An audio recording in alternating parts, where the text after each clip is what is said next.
Bienvenidos a todos los que nos acompañan. Les voy a presentar al doctor Bernie Siegel.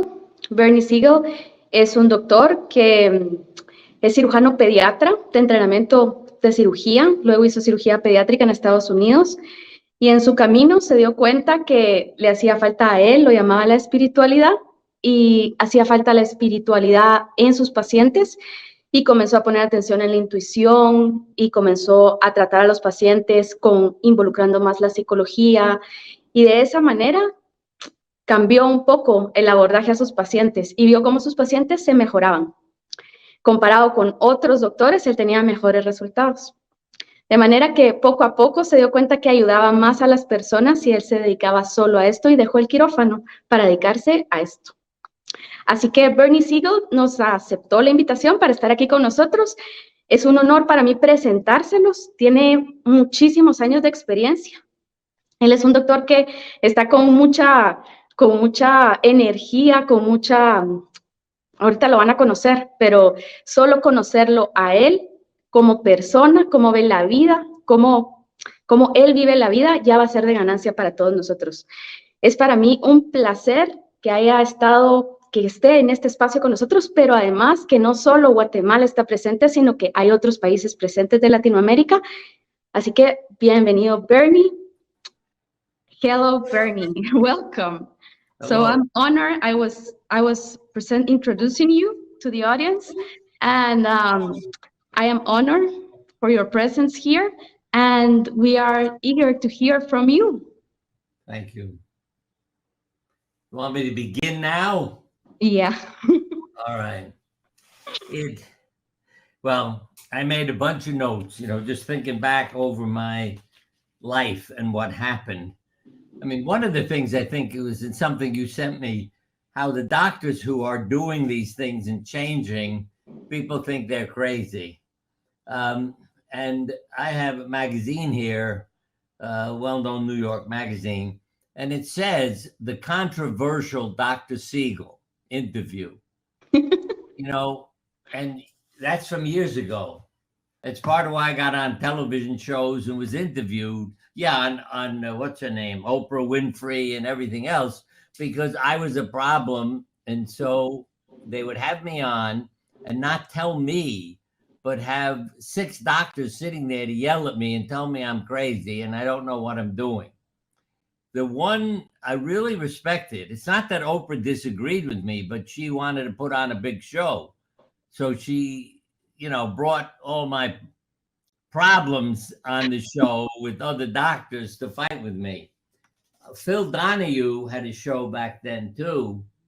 And he called me and said, would you be on my television show and bring 3 women with cancer with you? That impressed me because they were my teachers. I think he knew that. When we got to his station out in Chicago, I started to go on the stage to be on the show. And he said, no, you're sitting in the audience. The women are going to be on the stage. I loved him when he said that. I thought he knows what I'm talking about. These women were my teachers. Your patients are your teachers. My teachers, as well as my patients. They didn't die when they were supposed to. See, they were teaching me things. And so they went up there and it was a wonderful show. And I really respected him for understanding that, that they had something to do with it. It's not that they were lucky. See, you get well when you're not supposed to. What does a doctor call it?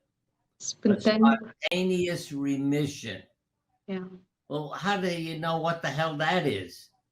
If somebody's cancer disappears and you said, oh, you had a spontaneous remission, you're lucky. There's nothing to learn from them. But I learned it isn't spontaneous. Every one of these patients had done something to change their life, and their body got the message.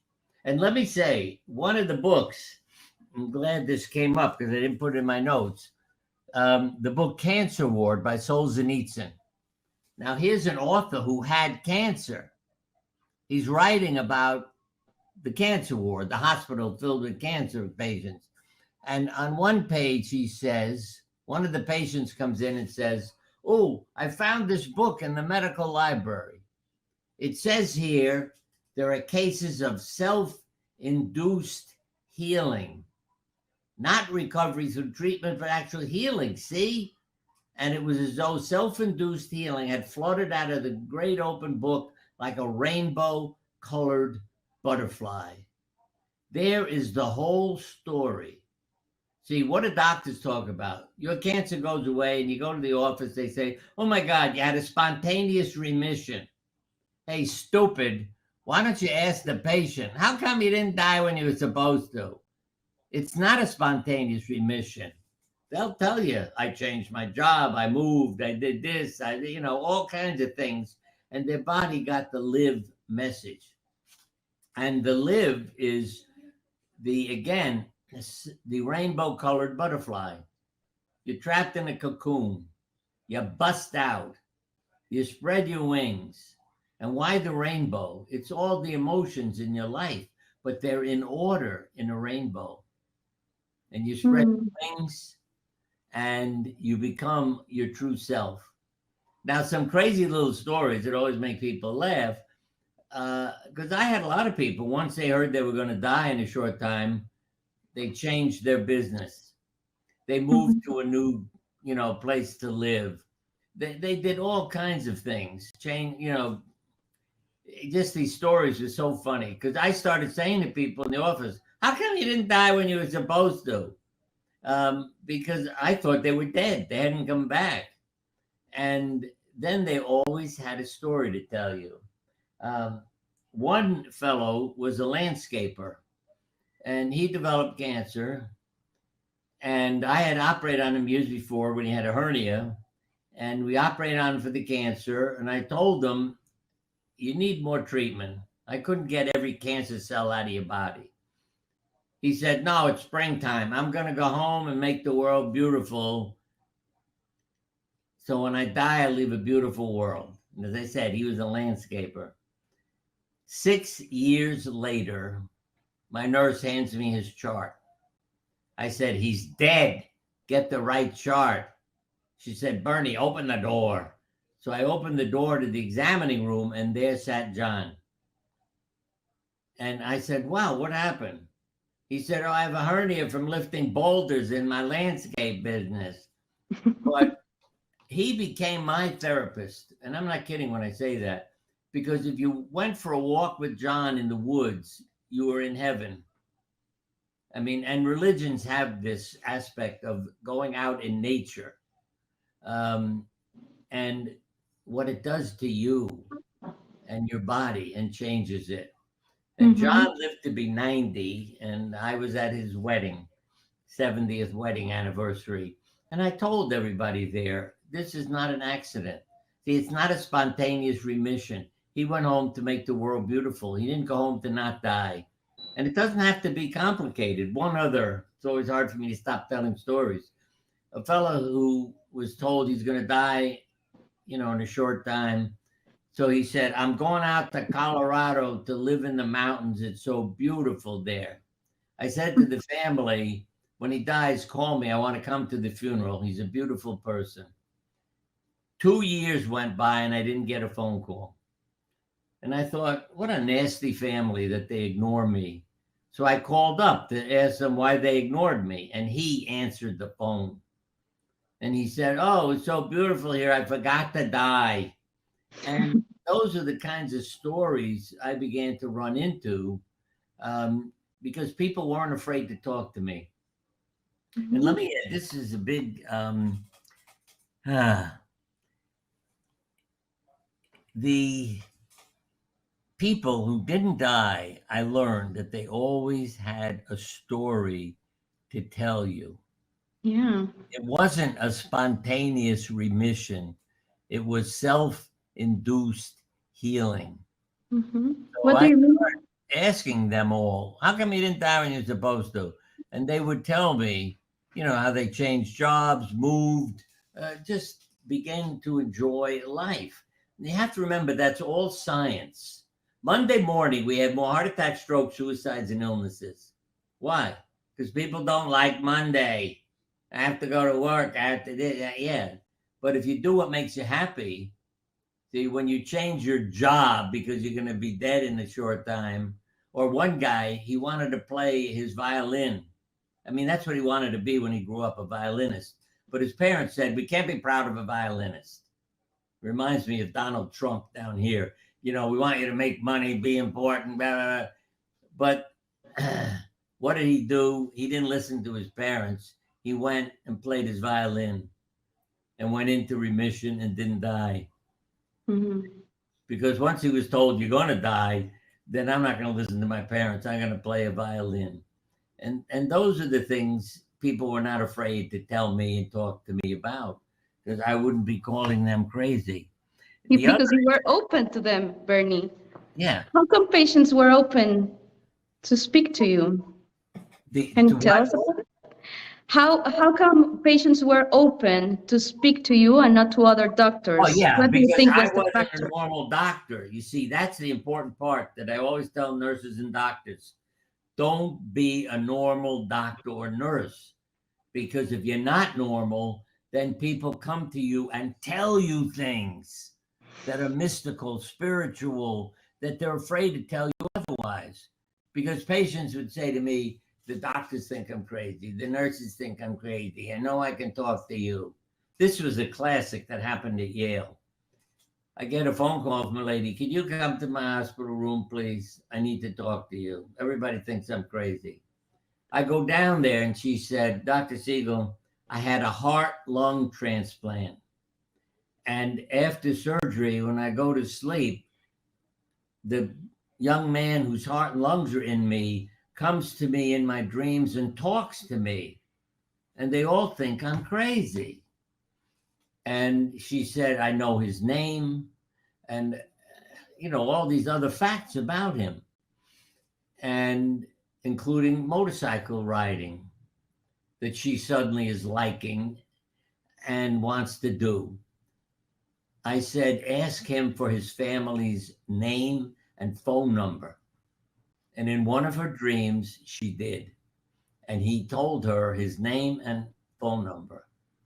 Now, in that time, she had taken a motorcycle ride, which she had never done in her life. When we got the family, it says that, oh, yeah, he was killed in a motorcycle accident. He loved riding motorcycles. And she had ridden one on his birthday. Her book is called A Change of Heart by Claire Sylvia. Okay. So it's a book about it. It's not me making up a story.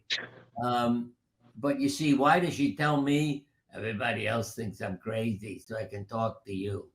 So I would used to get paged all the time in the hospital, and patients lined up to talk to me because they had these mystical experiences. Mm-hmm. But they stopped being mystical.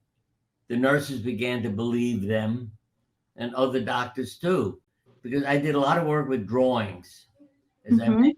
You see, because we can draw what's going on in our body, give people a box of crayons, and I did it all the time before surgery, and people would draw a picture, and see, that's when people couldn't keep saying Siegel's crazy, because of what these, especially I did a lot of children's surgery, what these children drew. Mm-hmm. Parents knew they were drawing the truth in terms of time and other things. And yeah, can you tell us a little bit more about these paintings, Bernie?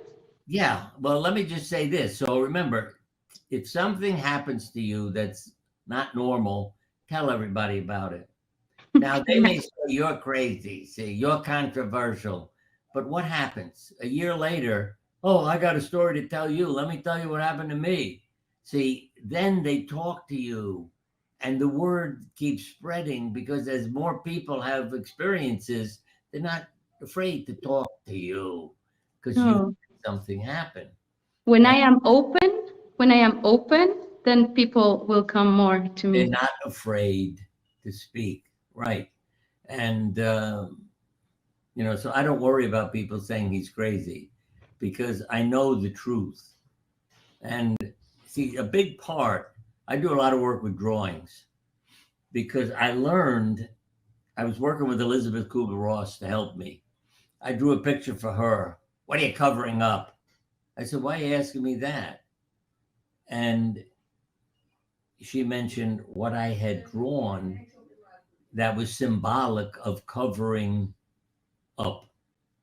See, it was, more of a symbol. Mm-hmm.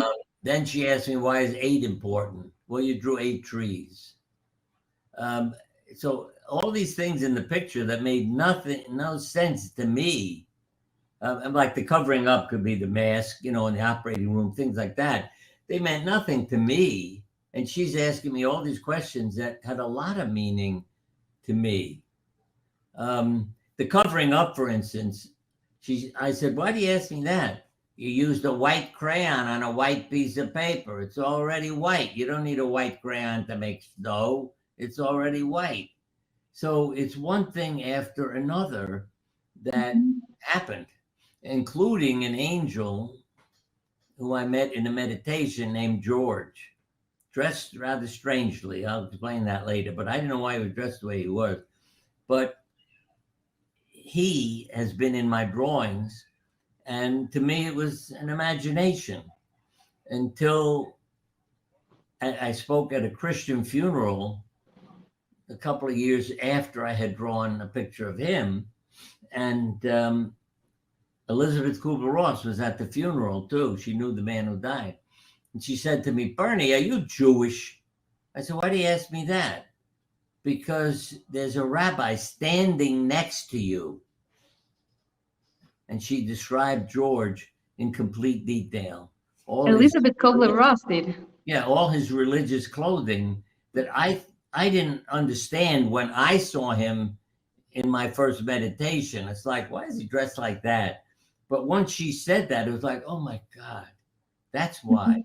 And I learned, for instance, that he was talking to me and changing a lot of things in my life. That's why I could talk for the next 3 days to you. When my father had some, health problems, and he finally said to my mother and the family, I need to get out of here, because he was in a lot of pain. So I said, all right, if you want to die, that's okay. Pick a day. We'll have a big party and you die at the end of the party. So he said, all right, Sunday afternoon. So we sent out invitations, and everybody, went into the hospital then. Everybody came to his hospital room. And that day, my angel came to me when I was on the way to the hospital. He said, Bernie, do you know how your parents met? I said, no, I don't know how they met. He said, then ask your mother when you get to the hospital. So I walk in and I said to my mother, and I was upset with this because I didn't say, I love you, I'm sorry for what's happening, let me hug you. I stood up, I said, how did you two meet? And my mother said, oh, I was on vacation, and it was a crazy story. And because of something that happened, she went to a certain place to enjoy herself. And she met my father there. It was on the beach. She said, I'm on the beach. I'm on vacation. I see a bunch of girls, so I joined them. I learned later they had a terrible reputation. Coming down the beach were a bunch of boys. Your father came over to talk to me. And that's how they met. See, that's how they met. See, sitting on the beach. But he came over and talked to her. They ended up getting married because of that crazy coincidence. And how did I find out? Through George. So I was saying in the hospital room now to everybody else, this is how mom and dad met. Because my she wasn't the best looking girl in the group, see. So he lost the coin toss, he said, and had to take your mother out. So everybody started laughing, you see, and he died laughing because of all those stories. It was He died laughing. I thought he was going to say, I'm not going to die today. This is so much fun, because all the stories he began to tell. And why I believe in George also, because there are times I walk out of my house and George says, go to the animal shelter. And I go there and there's always a dog or cat that I adopt because of their name. I know it's special because it has a certain name. And a lot of them have my father's name. It's an animal named Simon. And I know as soon as they say, oh, his name is Simon, he's only been here 15 minutes. I said, yeah, I'm supposed to take him home. It's amazing. And I mean, I can go on telling more and more of those stories because some of them were named after me. I was Irish in a past life. And there was a big dog there, an Irish, I forgot what you call it, kind of dog, big furry creature. And when I said, what's his name? It was my Irish name in the past life. And I said, I'll take him home. I mean, he was so big. It's one of the few dogs that I couldn't keep forever because he scared all our other pets. Our house is like a zoo. And he scared my wife and all the pets because when he'd run through the house, get out of the way. Bernie, and what's your experience with the? You're telling us your experience with pets, and what's the experience of your patients with pets? Do you have a little bit of that? With what? How pets can heal? Do you have a little Pets, bit of that? it's relationships. Let me tell you, don't let me forget about the pets, but let me tell you one more about children and drawings. Because Okay. one child had cancer. The mother was taking her daughter everywhere to get her cured. And I finally said to her, look, you're dragging your daughter all around the planet. You're torturing her. Why don't you take her home and love her? Stop all these treatments. And the mother finally agreed. Take her home and love her. Before she went home, she was in the hospital and I went into her room and she had drawn a picture. And in the picture, she showed herself, leaving her body, a purple cloud with her name in it, purple spiritual color. So I knew she was saying, I'm going to die. I'm going to heaven. And there were 8 pretty, like candle-like things in the picture. And I gave it to the mother and said, I don't know why 8, but that means something to her. I said, take her home and love her. She's ready to go. And actually, 8 is a number that means a new beginning. Wow. Every religion has 7 days in the week. So the 8th day is a new start. She took her home. 8 days later, I get the phone call. Bernie, Amber woke up this morning and said, Mom, I'm dying today as a gift to you to free you from all the trouble. Yeah. And I should have brought that drawing in here. I have it in my house because the mother gave it to me. But you can't convert beliefs when you see facts like that right in front of you. You can say, oh, that's an accident. That's a coincidence.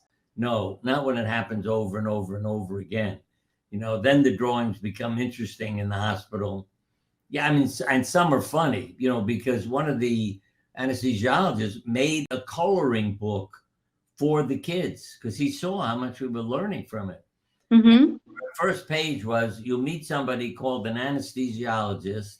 See, there's a picture on every page with a paragraph written about it. You'll meet somebody called an anesthesiologist who's wearing an outfit that looks like green pajamas. The kid drew him in purple. And I said, he may be telling us he's going to die in the operating room. Look at the last page. If he's, in purple there, he's gone home. I'm not operating on him. And we flipped it open and the last page wasn't purple, with some colors that meant I'm not happy, but not dying. And then the anesthesiologist said to me, Bernie, it's fascinating because his mother has muscular dystrophy. And if he had her gene, he could have died when given a muscle relaxant because he could have had a totally opposite reverse reaction to it. And then there were other kids who, one boy said, he came in, he said, I'm here to have a circumcision. And he drew two airplanes, and they both looked like penises from the side, one circumcised, one not. And then everybody in the operating room is laughing because of what this kid did. And then I'm not so crazy anymore, when they begin to see what these kids bring in. Yeah. And that's people dying. And one of my patients was a mystic. Mm-hmm. Said to me, I have messages for you. I've learned again, you're open to this. And she said, there's a message from Frank. If I'd known it was this easy, I'd have bought the package a long time ago and not have resisted so much. And I knew who Frank was. He was a doctor who had just died. I called his wife, and she went, oh my God. I said, I didn't call to upset you. You're not upsetting me. That's what Frank said every time he left you a meeting. I can't buy the package. And so, and even my mother-in-law, who was an opera singer, when she died, two things. One was she came to visit me and say goodbye. When I say that, a cloud came into the room over my head, and she said, Bernie, goodbye. So I ran down to the nursing home, and the nurse saw me and said, oh, you've heard your mother-in-law. I said, yeah, I know. She died. She came and said goodbye. And the nurse thought I'd had a phone call, which I hadn't had. So that's when, people can't deny these things that are happening. And, if their minds are open, fine. But when they have the experience, then they can't deny it. Yeah. It begins to change the whole hospital. So a box of crayons is very much my, tool and technique. And I may add, when I talked about my angel, George, I fell from a broken ladder getting off the roof of our house. Now you have a tilted ladder. The top rung breaks off. It was a wooden ladder and it rotted. And I'm falling. And I thought, you're probably going to die if you hit your head. And I thought, well, then I'll just relax. I'm not going to get upset. If I'm going to die, I'm going to die. What did I land on? Boom, my feet. I couldn't believe it. My feet hit the ground. Wham. Now, I couldn't keep my balance because there was so much force, but I didn't get hurt. I fell over, bumped myself a little, but I didn't end up in an emergency room or anyway. So again, I can't deny these things. And I never stopped talking. I told you that. I'm 3.5. Okay. I'm playing with a toy. There were carpenters in the house who had nails in their mouth. So I thought I'll imitate them. And I took some of my toys and put them in my mouth, and I aspirated them, and I was choking to death. My larynx went into complete spasm, and I couldn't breathe. And the pain was incredible. Your ribs are sucking, the muscles are sucking. Oh, God. And then suddenly, it doesn't hurt anymore. I guess I'm okay. Then I realized, no, you're not okay. You're dead. You're not in your body. You're looking down at yourself. And I said, well, that's okay. It's nicer here than it is suffering like that. And then I saw the body being picked up, literally, and sort of squeezed, and all the pieces came flying out. Years later, I realized there was a Heimlich maneuver by my angel. I know you could all say I'm crazy, but that was George. And he said, you weren't supposed to die when you were 3 years old, so I saved you. I wasn't happy about it because suddenly I'm back in my body. And I thought, oh, this is no fun. I like being out of my body and dead. But I knew my mother wouldn't be happy. And nobody was interested in hearing my wonderful story, because I'm crazy, obviously. But no, and there's a lot of patients with this kind of stories. That's right. But I was having them years before these things happened. Yeah. So I was considered a crazy doctor, crazy kid, all these things. But I learned, and I was an artist as a kid. So I was always drawing pictures where this sort of stuff would show itself. You know, the unconscious would portray itself in a picture. Mm-hmm. Yeah, because see, when people are going to die, you'll see purple kites going up in the sky, and you know they're telling you, "I'm ready to go." So it's part of our consciousness and our knowledge, and gets portrayed in the drawings. But Mm-hmm. the other good thing is people also see that once you bring this in to your practice, it changes the survival rate of the patients. You're Yeah. bringing in new forces and energy. And let me tell you why, because this is something I wanted to bring up, why it's a problem. When you say to doctors, draw yourself working as a doctor, I almost fainted when I got what they drew. I had 90 medical students in a room. They asked me to come and lecture them. I said, draw yourselves working as a doctor. All right. And that's with crayons because the colors have meaning. Now pass the drawings up to me. Let me look at them. Only one drawing had a patient in it. What were the instructions? Draw yourself working as a doctor. One patient. I almost fainted. And what are the others drawing? You know, prescriptions, holding instruments, diploma on the wall saying I'm a doctor, but they're not examining or touching. There wasn't even a patient in the drawing except that one. That was a patient in a wheelchair and the student was giving her something. That's what blew my mind and why patients need so much help. Because what's being treated is the disease. That's what the medical school is teaching you. This is how you treat the disease. But what about how do I treat the people? And you want a little miracle that can often happen? Say to people, can you give me a word that describes what you're going through with this disease? Okay. Here, I don't know. Do you have a problem in your life that you could use a word to give me? Right now? Yeah. Hmm. I mean, you don't have to. I'm not trying to force you. No, I want to. All right. A word that describes a problem that I am living. What is it? You're asking for a word that describes? Yeah, if you had a problem in your life now, and I said, I want a word that describes what you're going through. See, let me give you some examples. So Okay. a lady said to me, failure. How does that fit your life? Well, I have cancer. It's failed. My body failed. I said, that's not my question. How does it fit your life? Oh, my parents committed suicide when I was a child. I must have been a failure as a child. See? A woman about to be admitted to the hospital with severe migraine headaches. What are they like? Pressure. What's the pressure in your life? My marriage. Now, her headache went away in 15 minutes and she went home. Okay. And the other lady who said failure changed her whole orientation and she went home, you know, instead of wanting to commit suicide, et cetera, all that was about her parents and how they had abused and treated her.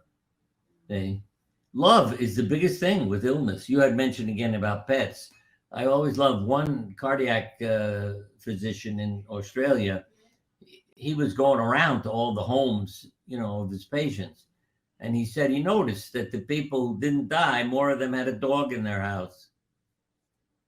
Yeah, and that's true. Yeah. People with pets, more of them survive. And when you do studies, they show that the people with the relationships are more likely to survive than those who don't. And Harvard students were asked this: did your parents love you while you were a child? If they said no, 75% had suffered a major illness by middle age. If they said, yes, my parents loved me, 25% had suffered an illness. And I had therapeutic parents because if you said, Ma, I don't know what to do what makes you happy.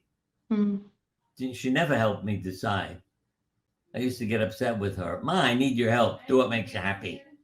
So I had to figure out what made me happy. And I talked to God a lot about that. Yeah, the other, Bernie, something happened at school today. It's a mess.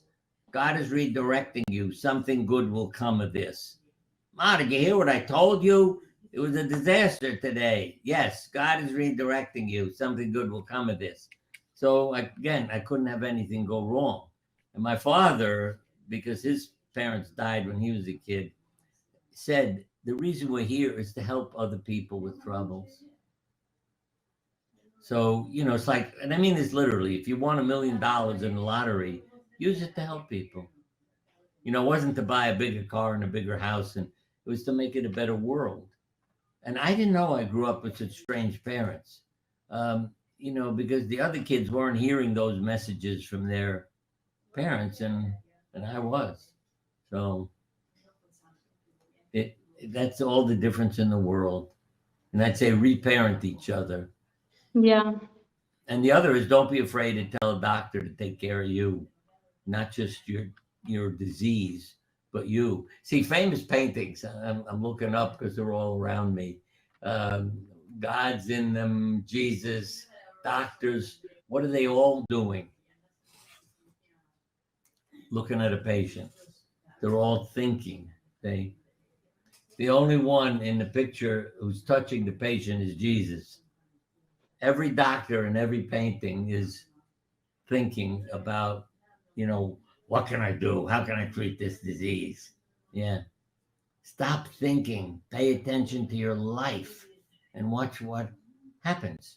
Yeah, and I've done it in my life. Boy, all these memories keep flooding back up. I was so busy going around the world, literally, giving lectures a few years ago, that I got out of bed one morning and I couldn't stand up. I was so dizzy. I thought, what the hell's going on here? And then I said, why don't you ask yourself what you ask your patients? What are you experiencing? I said, well, the world's spinning around. He said, that's right. You're doing so many damn things. The world is spinning around and you can't really end up getting anything done because you're going here, there. So, yeah, I changed my schedule and how I was doing things and got organized, and then all the dizziness stopped happening. But I thought it's amazing how your body gives you what it needs to correct itself. Yeah. Manifesting as a disease. The what? Like the body will present or manifest a disease, and it's manifesting what it needs. It's like giving a message. Yeah. The disease as a message, as a messenger. Yeah. There are Yeah. messages in all of it. That's why I say as Jung said, what was it? The future is created unconsciously long in advance, and therefore can be guessed by clairvoyance. That's why reading Jung, Elizabeth Kubler-Ross is my friend. I mean, all these people opened me up to the drawings, to the dreams, to all these things. And people couldn't deny what they were seeing. Crazy Siegel shows up in the operating room with a box of crayons in the emergency room, getting people to draw. But instead of their saying he's crazy, it's, wow, that's interesting. Because I did a lot of children's surgery too. So I didn't have trouble getting drawings. Adults will, I'm not an artist. Oh, God. What are you worried about? All I'm asking you to do is draw on a piece of paper. I'm not an artist. That's the sad part, you see, about our lives. You're in the hospital, I'm trying to help you, and you're worried about doing a drawing. How does that make sense? What else? Bernie, so you're saying that listening to ourselves and listening to the patients, it's the way. Right. Yeah. When you listen, it is when you get the message. See, when you're telling everybody everything, that doesn't work. But when you listen and they know you're listening, it'll flow out of them into you. And also listen to yourself, not just keeping a journal, but do drawings. And, well, I mean, all these things pop back into my head. like one doctor was talking about getting married. I said, draw a picture of all yourself with all the women you think you might want to marry. And I told him who was the best one, and he went and married her.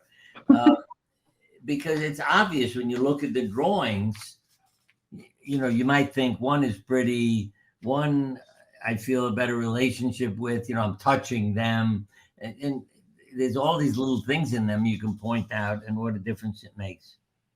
Yeah. Yes, they give more Let me information. mention this too. You know, I mentioned my angel George, but when I painted my self-portrait, I named it, oh, what did I write? Oh God. It had the word spirit in it. My brain just stopped. But I gave it a spiritual name. This is a picture of me with a cap, mask, and gown on it. And then I called it my spiritual guide. And I thought, what the hell am I writing that there for? But that's when, again, it was Jung who helped me, see, because you used the word cover up. Yeah, I had all those things on me. And he said, that taught me, he said, the reason monks shave their head is a symbol of uncovering their spirituality. And a few months before I painted that, I had shaved my head. And this is in 1960s. And everybody in the family was even more upset now. You know, imagine having a father who shaves his head when everybody's wearing their hair down to their shoulders, you know, and they were so embarrassed by me. I even had to lie to the barber to get him to do it because he said, your kids will come in and kill me. But I told him I'll go on vacation for a few weeks, which I wasn't, but he shaved my head. And everybody in the family almost fainted. They're all shrieking. But you see, when you do something like that, that's when everybody in the hospital lines up to talk to you. Because they know I'm wounded and they can talk to me. And so I'd say, keep using drawings. Okay. Yeah. And numbers have meaning too. All of those things. So, you know, if you drew a picture and you had 6 of something, I'd say, ask yourself, why is 6 important? What could it mean to me? And don't be afraid to do that. Okay.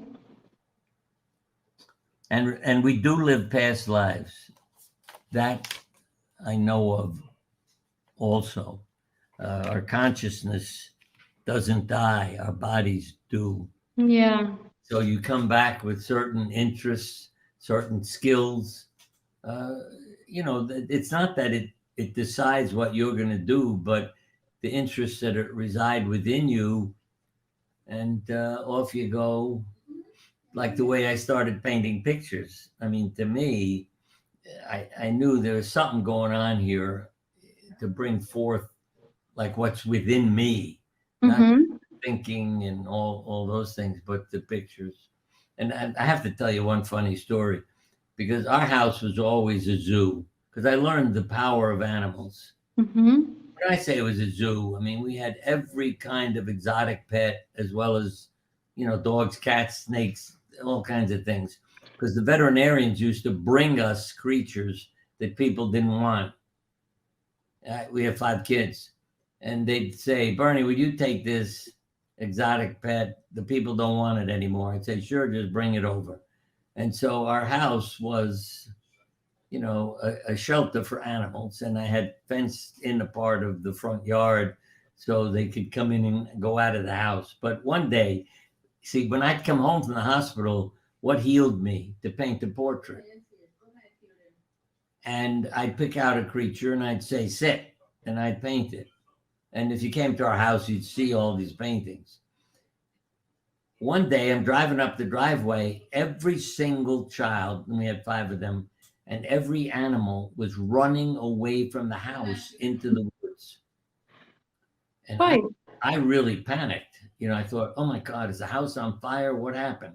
So I stopped the car and yelled, what happened in the house? Is it on fire? What's going on? And I heard a voice, and honestly, I can't tell you if it was a child or an animal, but the voice said, we're tired of sitting for hours and posing for you. We can't sit anymore. We can't. And so they were all running away. And I yelled, all right, I'll paint a portrait of myself. Stop, I'll paint myself. It's okay. They all turned around and went back in the house. And that's the evening I painted myself as a surgeon. And that's how your healing started, right? Yes, if they hadn't done that. See, because what was fascinating, what I learned was, my wife is very beautiful, and I painted her. I wanted to paint her in an evening gown looking gorgeous. And I didn't like it. So I stopped it. And suddenly one day she jumped off her bicycle, and I said, oh, that's you. And within 2 days, I painted a full-length portrait of her standing with her bike in the yard.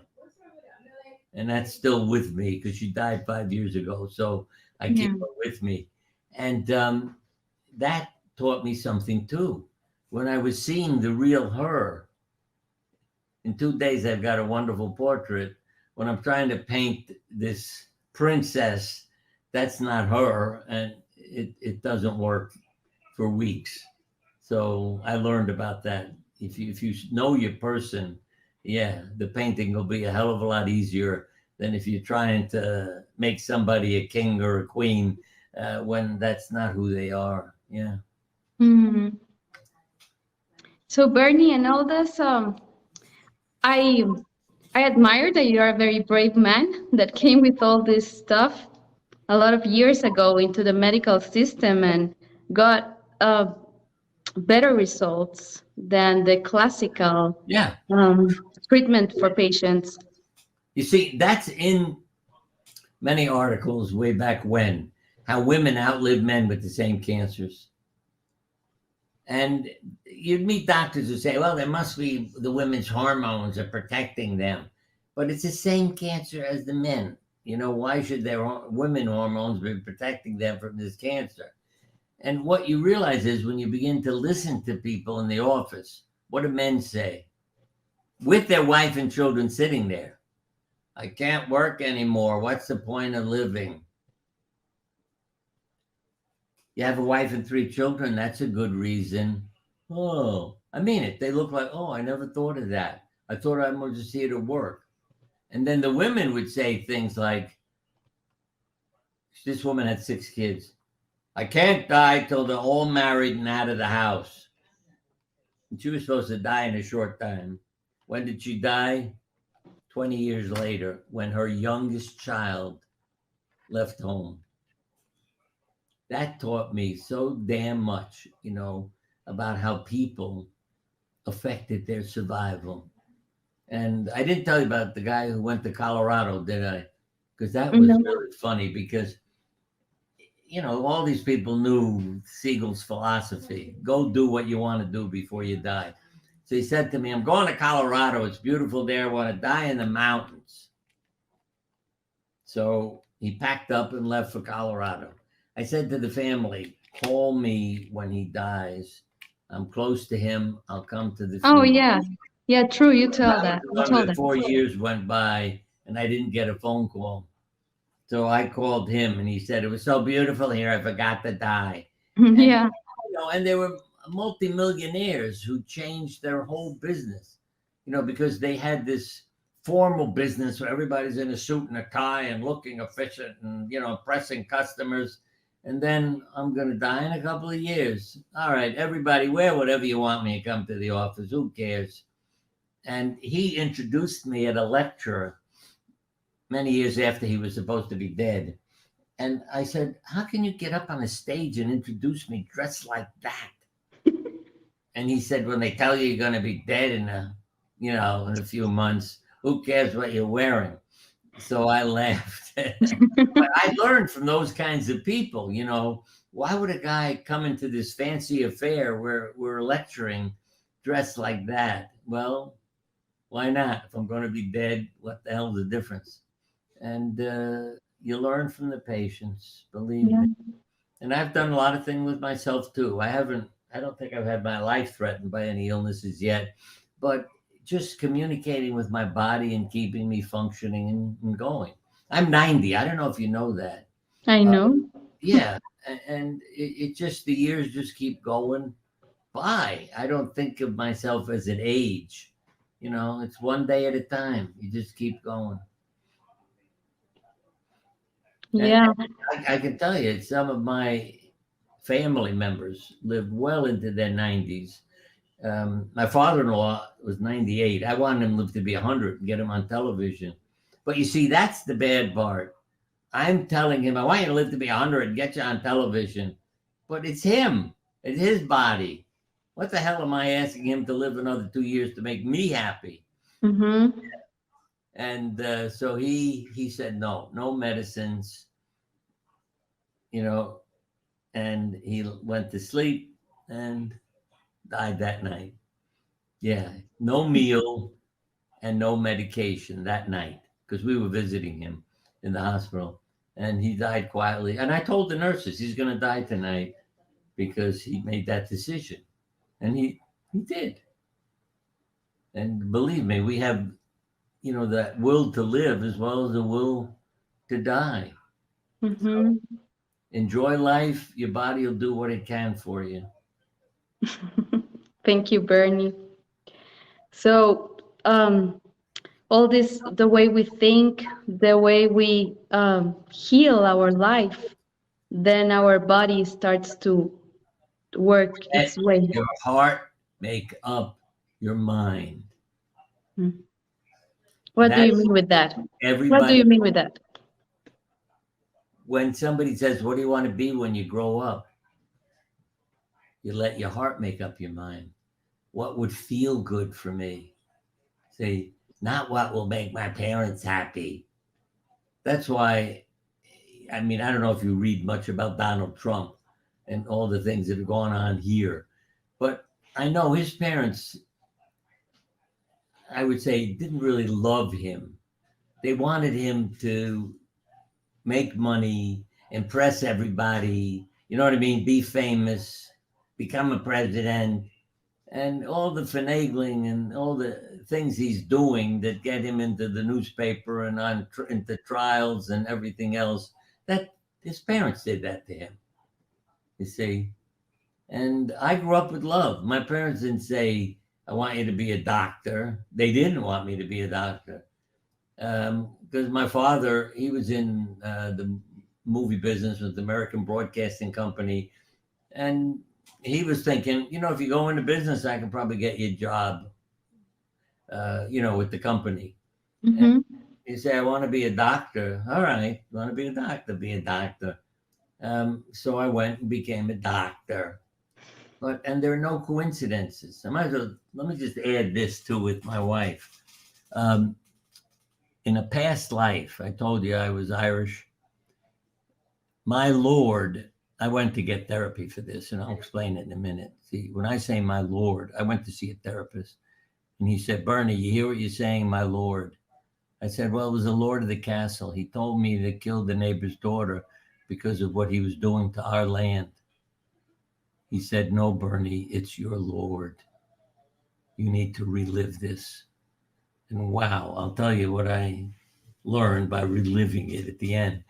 But I'm told, go kill the neighbor's daughter. What if I don't? Why don't I kill him? No, I want you to kill her. What if I don't? I'll kill you. I said, then I'm going. And I went. I lied to them, said I was passing through. Could I visit and stay at their castle, overnight?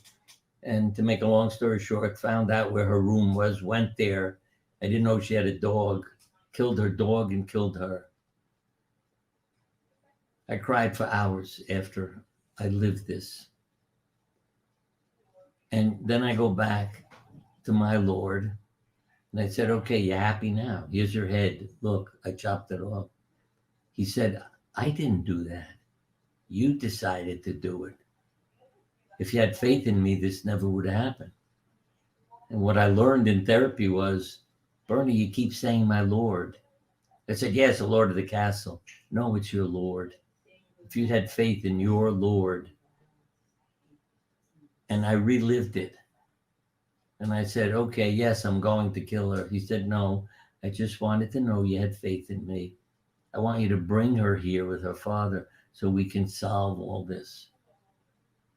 And that's really the message of Jesus and Abraham that has to sacrifice his child.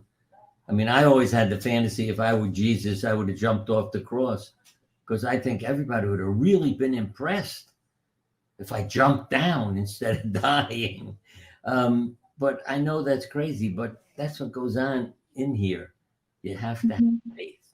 When you have faith, amazing things happen. So I learned a lot from that past life experience. And then I get a job one summer at a camp, taking care of first grade boys. I'm standing at the swimming pool, and who's the head of the first grade girls? My future wife, which I didn't know at that time. So the two of us are standing there watching these kids so nothing happens to them while they're swimming. And I said, it's really lovely that they leave the pool open at night. Would you like to go swimming with me? And she said, okay, if you want to take a swim tonight. That was our meeting. And I know God worked it out for us to meet at the side of a pool taking care of kids. And a few years later, we were married and on our way together. And I mean, I've had more past life experiences, lots of things, but it just told me what was meaningful in my life that I didn't understand. And that my wife was no accident, in terms of my meeting her and the love that we had for each other. And I may add, she died peacefully in her sleep. That was what hurt me. As crazy as that may sound, I went in the morning to wake her up. And imagine that you find the person you love dead. Her cold hand. I had a pain in my heart that was like somebody stabbed me. And then it teaches you about mind and body. Yeah, the person you love dies, what happens? You got a broken heart. So I ended up in the hospital. She was born in 9/9. 9 months later, I ended up in the hospital.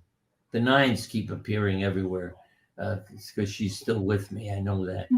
And let me give you one example. I took the wristband off because it wore out. I go to the hospital. You walk in, they put a wristband on to identify you. My hospital number, 996633. Every number in it adds up to 9. Wow. When I saw that, I said, oh, I'm going to be fine. My wife is here watching me.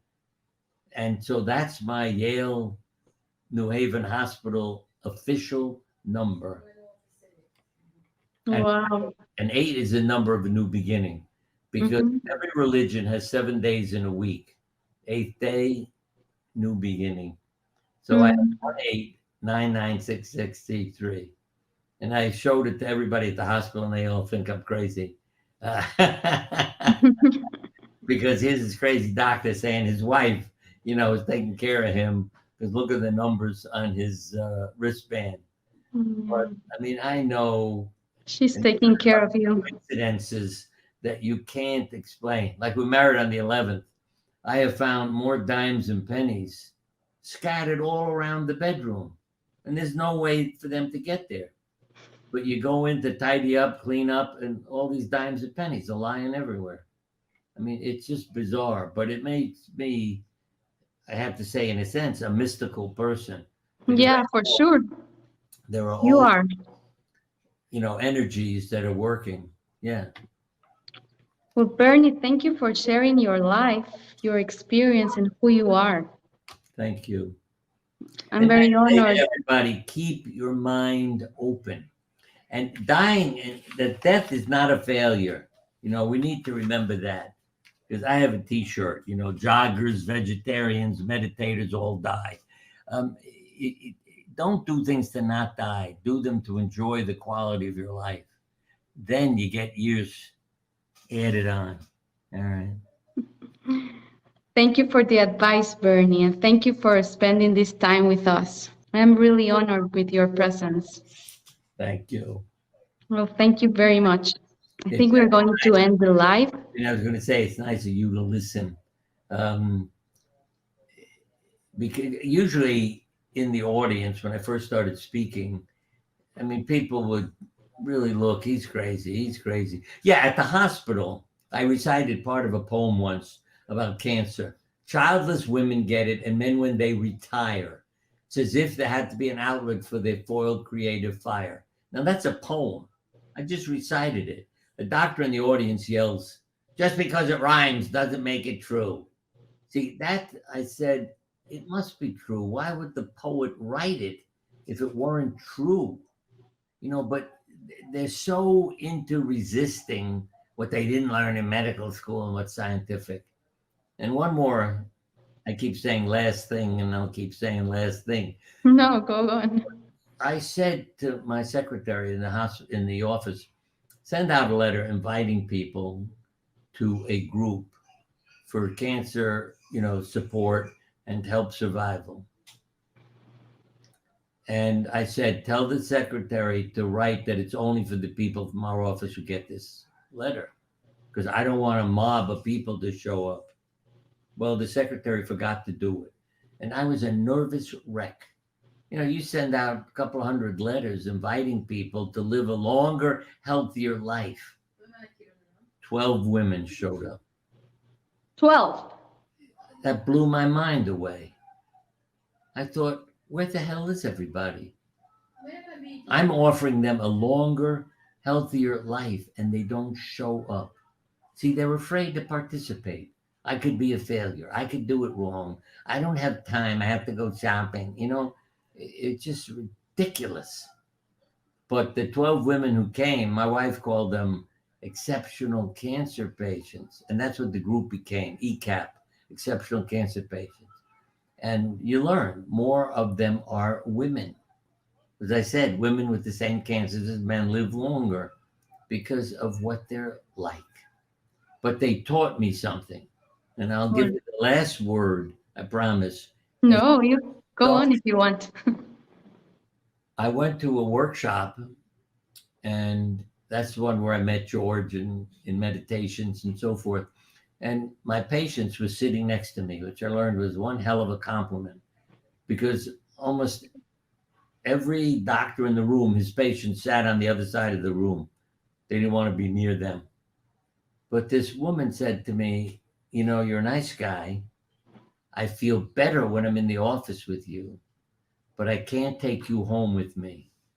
So I need to know how to live between office visits.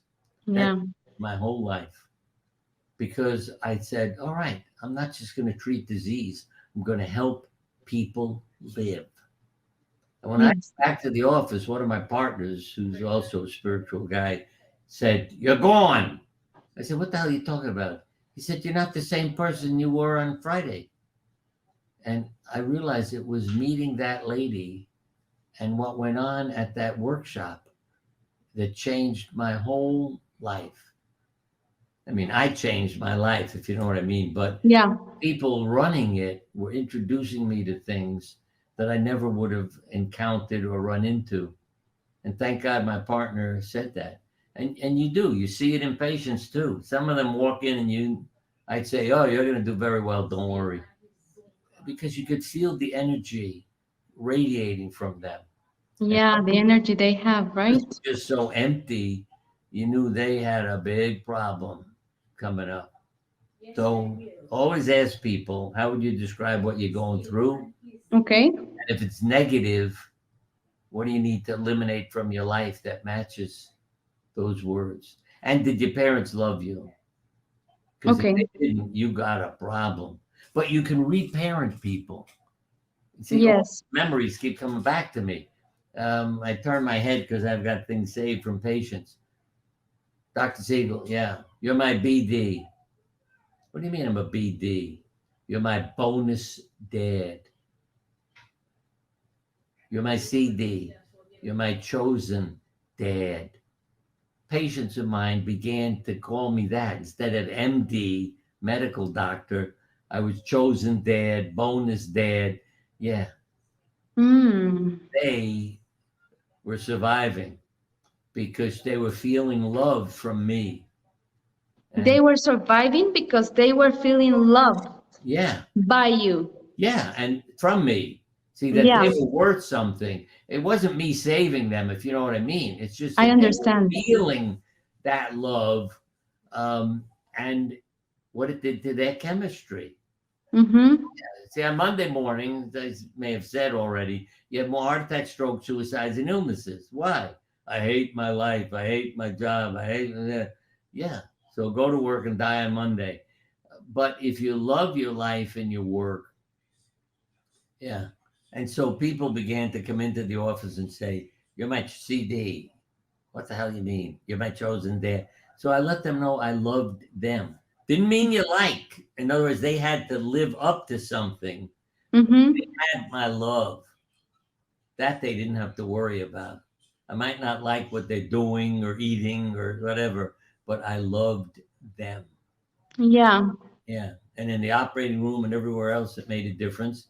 And it changed the hospital staff because, you know, yes, he's crazy, but then maybe he isn't crazy. Look what's happened to his patients, especially for Yeah. nurses. Dr. Siegel, what is it? Your patients refuse pain medication. I said, did it ever occur to you they're not hurting? They'd look at me like, you operated on them. What are you talking about that they don't hurt? But the nurses ultimately learned their attitude and our relationship about the surgery and everything was a big part of the pain too. Yeah, the attitude and the relationship. Yeah. So I did a lot of children's surgery and I lied to the kids all the time. My kids used to get mad at me for saying, you lying to your children that you're operating on. But what I meant was take an alcohol sponge, rub their skin and say, okay, you won't feel the needle now. I've numbed your skin. It's a new sponge, cleans it and numbs it. And the kids would go, oh boy, that's wonderful. Why don't the other doctors do that? Yeah, sure. Because even the nurses who thought I was crazy began to realize he's right. These kids aren't feeling anything. So they didn't mind my lying and they began to use it, you know, in a hypnotic way too, to stop scaring the kids into worse effects. Yeah. Thank you, Bernie. That's very useful. And, you know, I Mhm. think I've been an example, as I said, getting to 90 in pretty damn good shape.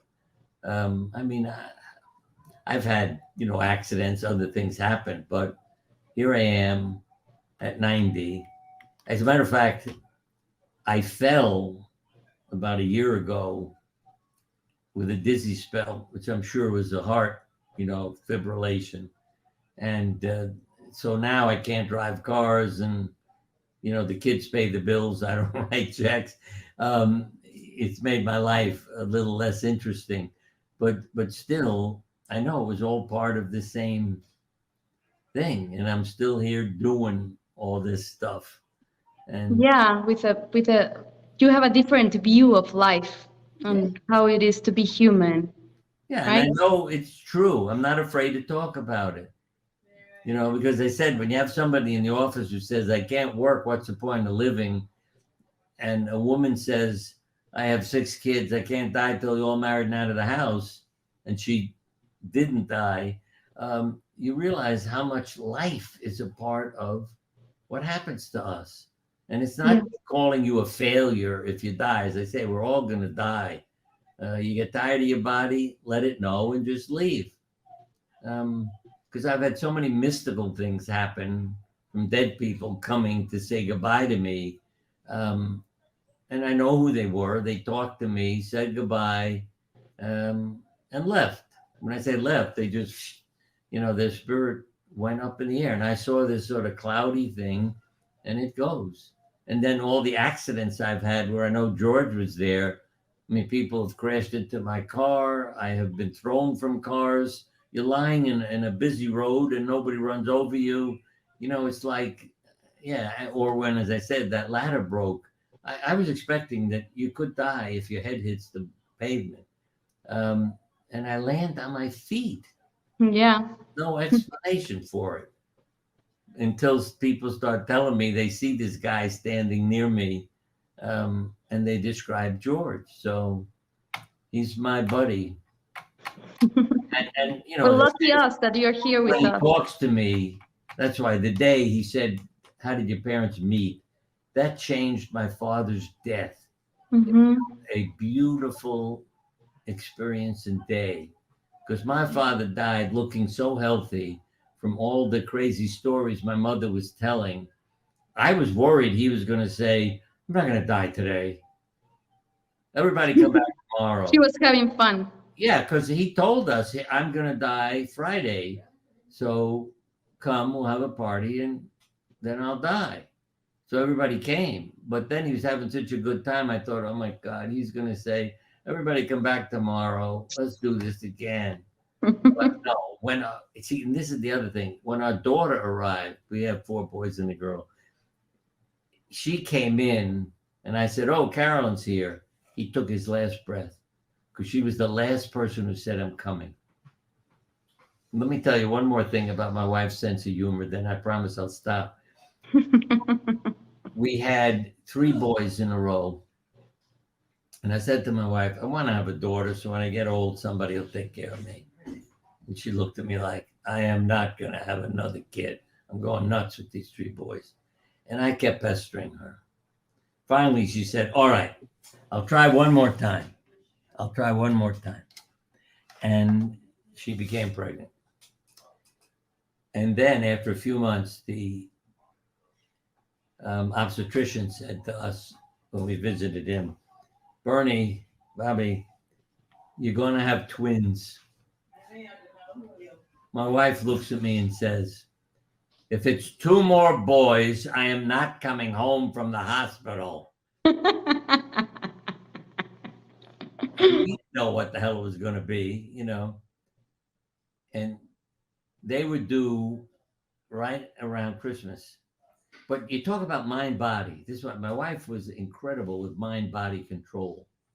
And one day in the living room, because the obstetrician said they were born at Christmas time, they were supposed to be born at Christmas. My wife said, "I will not be in the hospital at Christmas." And I knew, all right, she'll have them right after Christmas, because I knew she had that kind of power. And The sure enough, power over the body. yeah, the Hmm. day after Christmas, she went into labor Hmm. and had the kids on the 26th. Yeah. Yeah, our daughter is Carolyn because all the Christmas carols were playing. But I mean, that's the part that convinced me also about mind body. Mind-body I connection. watched my wife do all these things too. And she wasn't trying to impress me or, you know, accomplish anything. She was just saying to me, "I'm not this, I'm going to do that, blah, blah, blah." And boom, boom, boom. It always fit in. So I always believed her when she made a prediction or said something, it happened. Okay. She must have been a wonderful woman, She was Bernie. a school teacher. Yeah. As I said, Yeah. you know, I met her at a camp as a counselor. And I think that was a big part that she took care of the kids, could see how their lives and their parents affected them and everything else. So she was a believer in all the things I was doing and became a part of all the workshops and everything else. Because the Hmm. women are much more intuitive. You know, as I said, when we had our first support group, who came? 12 women. There isn't a freaking guy in the room. And it took a hell of a long time for men to say, "Oh, it's okay to go there and talk about how I'm feeling and things like that."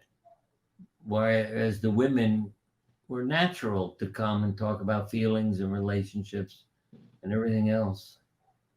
And remember, always say to your doctor, draw yourself working as a doctor. And if there's no patient in the picture, Okay. you'd say to them, look, there's no patient in there. Okay. Because what you'll see is a diploma, a desk, and the doctor sitting there, and some instruments sometimes too. And even famous paintings, I'm pointing up because they're hanging on the walls in my office. Jesus, a doctor, but what are the doctors doing in all the paintings? Thinking. And Jesus is there with his hand on your forehead. Yeah, it's amazing. And these are paintings that have been around for, decades, and nobody talks about them, saying, why did they look like that? Okay. Thank you very much, Bernie. Thank you for showing yourself all your life and in this moment. I hope Also. everybody down there understood what I was saying. I'm sure all my books are probably in Spanish and everything else. Well, they're all Yeah. over the world. Yeah. Yeah, and I have been publishing them, so they know which are your books. Yeah. Yeah, they have more information, and they can go look for them. Thank you for this moment, Don't be Bernie. afraid to talk to God. It's amazing things. Well, I'm always telling one last story. I didn't talk about the love. This is a woman who had polio when she was a child. Her body was deformed. She developed another neurological disease as an adult and was told by the doctor, that she's going to die in a few months because her nervous system is fading away. I got a picture of her from somebody I had talked to who gave her information. She said, look, Bernie, she's lying down naked in front of a mirror now and loving her whole body inch by inch. Those were her words. I lie down naked in front of a full-length mirror. I start on my toes and I work all the way up. What do you think happened to her disease? She cured. Yeah. She killed herself. It went away. Yeah. When I heard that story, I started filling my heart with love. Many times when I go to bed at night, I just fill my heart and then have it pump the blood out because I'm a doctor, I know anatomy. So I send it everywhere. Yeah. But you can feel the difference in your body when this warm love is being sent around. So I'd say to anybody watching this or hearing this, love your body. Okay. And don't be afraid of failure. I mean, that's another thing, I can't go to the group. I'm not, good at art or drawings or visualizing or blah, blah, blah, blah. Stop worrying about failure. Just put your heart in and your soul together. All right. Thank you, Bernie. Thank you so much. Thank you for your time and your wisdom and for giving us 20 minutes more. Okay. I'm glad Thank you, I Bernie. got through this. I don't even know what time it is. Yeah, 9:30. All right. And I hope everybody can understand me. Yeah, if you want to convert it. Yes, we will have it in Spanish too. Yeah. Yeah, because a lot of times we've made CDs, or tapes out of these things so people can take them and listen in their home to it. If you get into anything commercial, let me know. But if you copy it and give it to somebody to listen to, fine. All right. No, it's not going to anything Well, I commercial. know It's going to be in YouTube, so everyone has access to If it. anything develops or you decide to do something, just let me know. Yeah, I will. I will. The one more thing, when I said pick a word about your trouble, a lady in the hospital with severe headache who was about to be admitted. The nurse said to me, keep your voice down. She's in severe pain. It wasn't my patient. So I went in to talk to her. I said, what's your pain like? She said, what was the word? Oh, God. How could I get a mental block like that? Anyway, she told me a word, what the pain was like. And I said, because it was something like relationship that was causing this trouble. And I said, see that being straightened out and worked out. And I left. And she was going to be admitted to the hospital with severe headache pain. And then the nurse came over to me about 15 minutes later and said, her headache's gone. It's her marriage. She's going Wow. home to straighten that out. Oh, it was pressure. That's what it was. I said, what's the pain like? Pressure, severe pressure. I said, all right, what's causing the pressure that you need to eliminate in your life? And she went home, straightened out her marriage, and all her headaches stopped. See, and that's what changed the people at the hospital. Because, you know, Siegel isn't crazy. Look what he just did with that lady. For your results. Yeah, that and my doing a lot of pediatric surgery is a hell of a lot easier to work with the kids and get them to believe me. To open up. It's fun, yeah. Yeah, it's easier. So thank you very much, Bernie. And don't forget to get pets. No, I already have one. So, and it's because of you. So thank you so much. Yeah, we had so I'll keep in touch. Okay. Thank you, Bernie. Have a good night. Thank you for your time. All right. Bye-bye. Bye-bye.